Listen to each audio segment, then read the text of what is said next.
Paper 1 requires you to consider to what extent the League of Nations was a success. In order to do this, you must examine 5 key areas. First of all, the aims of the League of Nations. Secondly, the League's organisation and why it was weak.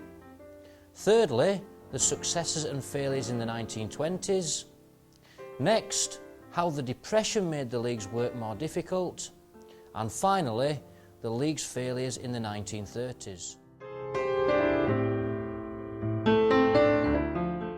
So to start with, the first section is about the aims of the League of Nations. There are 4 in total, and these were: number 1, to discourage aggression from any nation. Number 2, to encourage countries to cooperate in business and trade. Number 3, to encourage nations to disarm. And number 4, to improve living and working conditions all over the world. Essentially, the League was set up to keep world peace.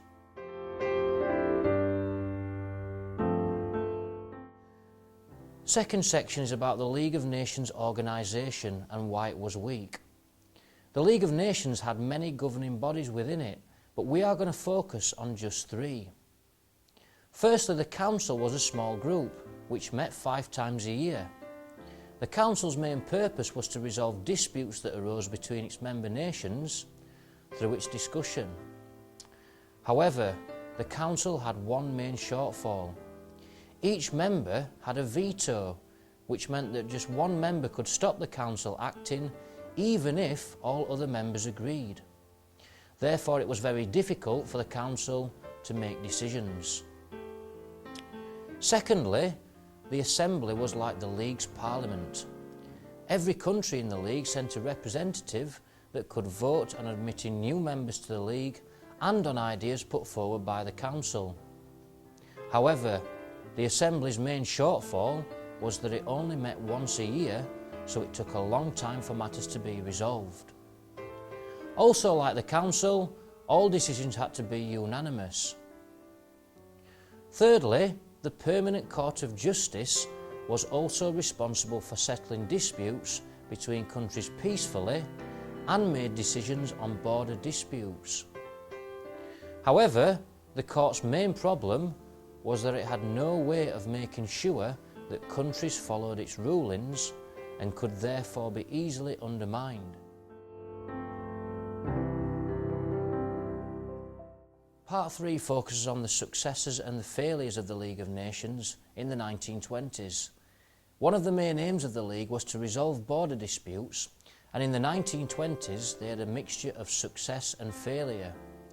To deal with the positives first, the League successfully dealt with the problem of Upper Silesia in 1921. Both Germany and Poland wanted control over it, and the League decided to allow the people of Silesia to choose which country they liked to join. The region was then divided accordingly.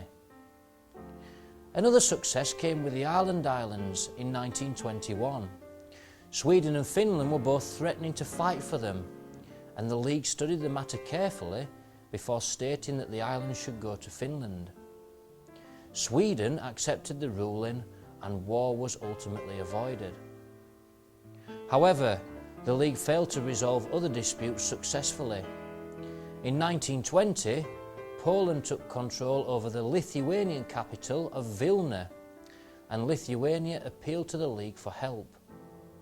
The League could only protest to Poland because they did not have Britain and France's wholehearted support. In the end, Poland kept Vilna, and the League had failed. Secondly, the League failed over an incident surrounding Corfu in 1923. Mussolini, the Italian leader, bombarded the island in response to the murder of the Italian general Tellini in Greece. The League condemned Mussolini's actions and proposed that Greece should pay compensation to the League, who would give this to Italy only if Tellini's murders were found. However, the League's defiance cracked as Mussolini persuaded it to force Greece to apologise and pay direct compensation to Italy.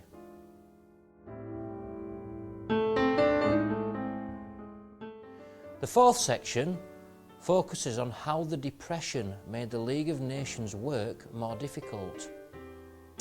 In 1929, economic disaster struck as the Wall Street crash started a long depression throughout the world.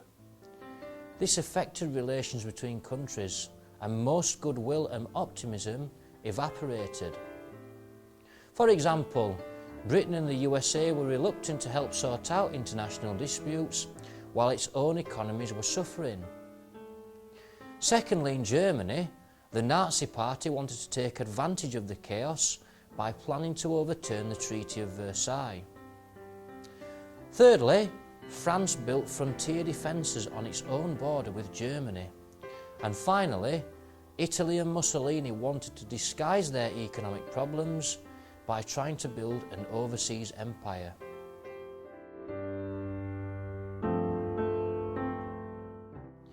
The last section focuses on the League of Nations' failures in the 1930s. When Japan invaded the Chinese area of Manchuria between 1931 and 1932, the League of Nations was brought under close scrutiny, and it's safe to say that it failed miserably to deal with the crisis. It took weeks for the League's officials to sail around the world to assess the situation, and only in September 1932 did they produce the Lytton Report. This came 1 year after the invasion began.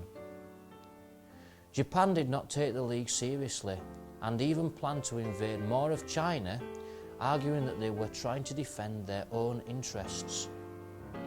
Economic sanctions would not work because Japan's main trading partner was the USA, which was not a member of the League. Amazingly, it appeared that Britain was more interested in keeping good relations with Japan and were not prepared to fight for faraway land.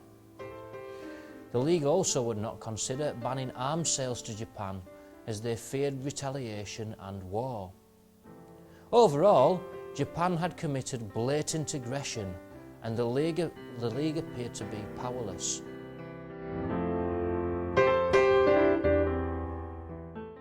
The second major talking point in the 1930s was the Abyssinian crisis, which proved to be a fatal blow to the League of Nations. Like Japan, Italy also wanted to expand its empire, and they invaded Abyssinia in 1935. The League failed over this incident for a number of reasons. Firstly, it can be suggested that Britain and France would turn a blind eye to Mussolini's invasion if he maintained the Stresa Pact, which was a deal to unite against German rearmament. Secondly, the League delayed their decision to impose oil sanctions, allowing Mussolini to stockpile his raw materials. Thirdly, Britain and France did not close the Suez Canal, which provided Mussolini's ships direct access to Abyssinia. They feared that Mussolini would retaliate and begin war. Furthermore, the British and French foreign ministers, Faure and Laval, hatched a secret plan to give Mussolini 2/3 of Abyssinia if he called off his invasion. This was seen as a blatant act of treachery and lack of support for the League of Nations. Finally, America continued to supply Italy with oil, which was central to their war effort, and by May 1936, the League could only watch helplessly as Italy formally took control of the whole country.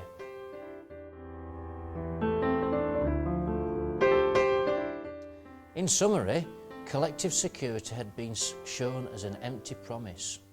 The League did have some success in the 1920s, but this was largely overshadowed by its spectacular failures over Manchuria and Abyssinia.